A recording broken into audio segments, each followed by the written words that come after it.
Today we are taking a seriously detailed look at one of the most technically demanding areas in all of interventional endoscopy. It really is. EUS-guided fine needle aspiration, and specifically we're talking about that notoriously challenging biliary pancreatic region. The unforgiving zone, as some call it. Exactly.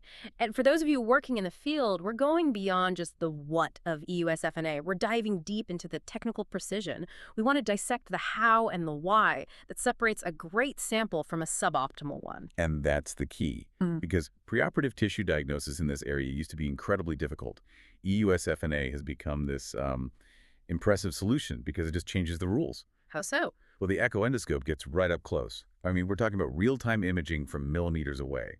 That proximity gives you precise control, accurate needle placement, it's absolutely non-negotiable when you're working your major vessels. So our mission today is really to unpack those specific maneuvers, the safety protocols, and the needle selection that makes all the difference.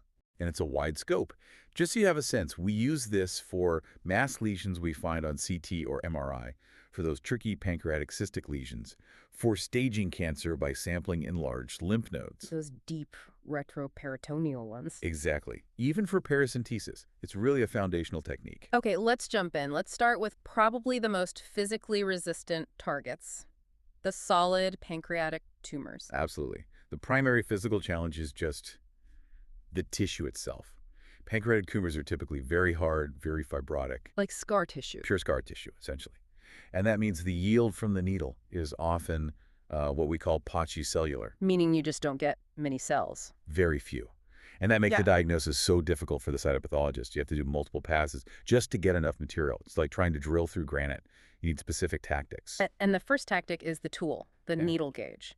The choice really depends on how hard that lesion is, right? It does. The standard, our go-to, is the 22-gauge needle. It's a good balance of size and maneuverability. Yeah. But, and this is where experience comes in, if you hit a very hard fibrotic lesion, the sources actually suggest dropping down to a 25-gauge. Wait, okay, hold on. A thinner needle for harder tissue. Right. That feels completely counterintuitive. Wouldn't a thinner needle just bend or give you an even smaller sample? Why does that work better? It's a great question, and it really gets at the physics involved. The 22-gauge, it requires more force to get that initial puncture in really dense tissue. Okay. And that increased force dramatically increases the chance that the entire endoscope gets pushed away from the wall. Ah, deflection. Deflection. The thinner 25-gauge needle needs less initial force, so you get a cleaner, more controlled entry, and you reduce that risk. You get better stability, even if the sample per pass is a bit smaller. That makes perfect sense. You're trading volume for stability on that initial punch. I remember the source also mentioned the 19G needle is, well, it's rarely used in places like the duodenal bulb. Just too big and clunky. It's a liability in tight corners.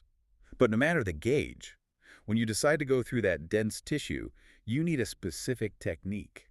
That's where the classic plant and push maneuver comes in. It's the essential trick. Okay, so technique handles the tumor hardness, which brings us right to the second big challenge, location.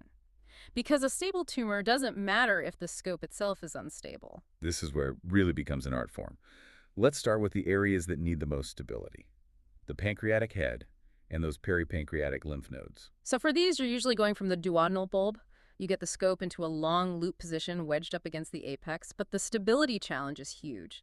The second the needle hits that hard tissue, the whole scope wants to push away. Exactly. It's like trying to push a pin into a wall while you're standing on a skateboard. Yeah. You have to constantly apply counterforce with the up-down wheel just to keep the scope pinned to the duodenal wall. Sometimes you literally have to lock the wheels. And you mentioned minimizing elevator use? Minimal use of the elevator. Yeah. Every little movement can introduce instability. And what about the lymph nodes? The trajectory there gets tricky. It does. They're often posterior to the pancreatic head, so you have to hold the scope in a really awkward position just to get the right angle for the needle. It's not comfortable, but it's what you need for the mechanics to work. Okay, so we've wedged the scope for the pancreatic head. Now let's move to the uncinate process. This one's tough for the exact opposite reason, isn't it? It is, and the strategy flips completely. For the uncinate, you're further down, in the third part to the duodenum. The scope is in a short loop, so the needle exits easily, but the scope tip is just free. It's not wedged against anything. So the moment the needle touches the wall, it just pushes the whole scope tip away. No puncture. Precisely. That's the challenge. The solution, the wedge maneuver, is It's actually quite clever. You push the scope a bit deeper into the third part, and then you angle the tip upwards. Ah, creating your own wedge. You force the scope tip against the duodenal wall, creating an artificial anchor point. That gives you the leverage you need for the needle to pass right into the tumor. You're using the patient's own anatomy for support. That's a great trick. Okay, let's keep moving. What about lesions way out in the pancreatic tail or the splenochylum or even the left adrenal gland? That's a transgastric route. And that often means you're in a partly retroflex position. The angle challenge there is severe. Right, the acute angle makes it almost impossible to advance the needle straight. You just don't have the mechanical advantage. So the solution is leverage. You push the endoscope further inside, forming a longer loop. That longer loop provides the leverage you need to straighten the needle's path just enough to get a clean, stable puncture. We spent a lot of time on hard, solid lesions. We have to transition now to a totally different world. Pancreatic cystic lesions, different challenges, and a huge focus on safety. A completely different mindset. The focus here is intense on preventing infection. Safety first. And the number one rule, according to the sources, is you have to aspirate the cyst completely. Always. You cannot leave residual fluid behind. That's just asking for an infection. And that's tied to antibiotics. Broad-spectrum antibiotics are always given. This is non-negotiable. An infection in a potentially resectable cyst can cause huge problems later on. It's a critical risk mitigation step every single time. And for needle gauge, we switch things up again. Cyst fluid can be really thick, viscid, mucinous. So you need a bigger needle. The sources strongly recommend a 19 gauge for the aspiration.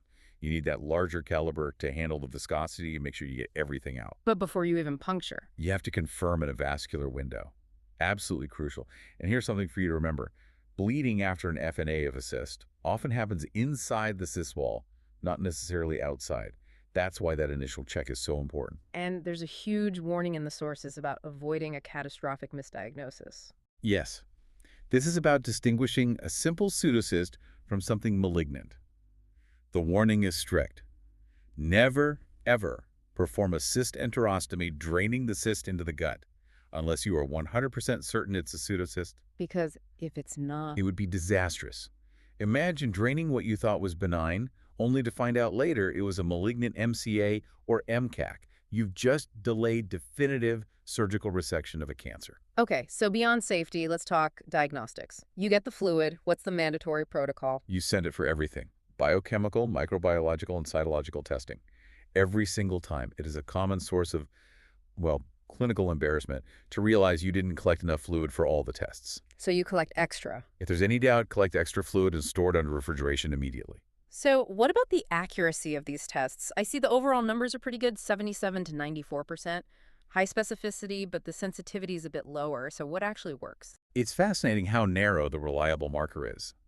Cyst fluid CEA carcinoembryonic antigen is the only tumor marker that has consistently shown strong predictive value. And there's a specific number to know. There is a magic number, a level greater than 192 nanograms per milliliter.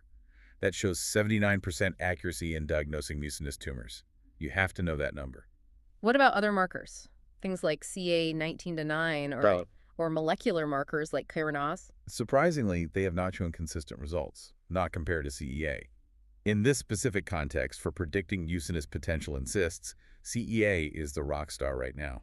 Okay, before we wrap up, there are a few other special locations with unique challenges. Let's start with intraductal CBD tumors. For these, you're back to a delicate 25G needle. The main challenge here is avoiding sample contamination from bile. Which would just ruin the sample. It degrades the cells. So, two crucial steps. First, position the needle deep inside the tumor before you apply suction. Second, use very short, controlled to and fro movements. And if you do get bile anyway? You collect it in a separate container so it can be centrifuged, and then you repeat the FNA from a different solid area. You have to keep that diagnostic sample clean. Next up, lymph nodes at the porta hepatis. Right, from the duodenal bulb again, but you need to aim the transducer up towards the liver hilum. The maneuver is to go deep into the descending duodenum and then slowly withdraw with a clockwise torque until you land in just the right spot in the bulb. But I'm guessing that long torqued position is inherently unstable. The scope wants to slip back into the stomach. It does. It's very unstable. The fix is twofold. First, inflate the balloon at the tip to create an anchor. And second, and this is crucial, have an assistant hold the endoscope firmly at the patient's mouth. That external support is what keeps you stable. Last one, ampullary lesions. Here, FNA is only for the intramural lesions, the ones inside the wall. If it's ulcerated, you just biopsy it directly. But the intramural ones are small, soft, and they tend to slip away from the needle. So again, you use the more delicate 25G needle to prioritize stability. This whole deep dive has really been a masterclass in controlled movement, wedging, and just making deliberate choices based on what you feel. That is the core message to take away. Success in EUS-FNA is this precise dance between anatomical wedging, needle gauge selection 22G versus 25G, and just adhering to strict safety protocols, especially for cysts. Every single move is calculated. Yeah, my key takeaways are definitely mastering that plant and push for hard tumors and knowing that critical CEA value, that 192 threshold, is huge. And if we look to the future, the data shows that while CEA is reliable, other markers, like those KRAS mutations, haven't shown consistent results yet. And that raises a question for you, the learner, to think about. What's that? As molecular biology advances, how will these currently inconsistent markers eventually be refined or integrated to improve our diagnostic accuracy even more? Our specificity is already high, but our sensitivity, there's still room to grow. That's a great thought to end on, suggesting our technical skill might soon be matched by even greater molecular certainty. Thank you for walking us through all of this.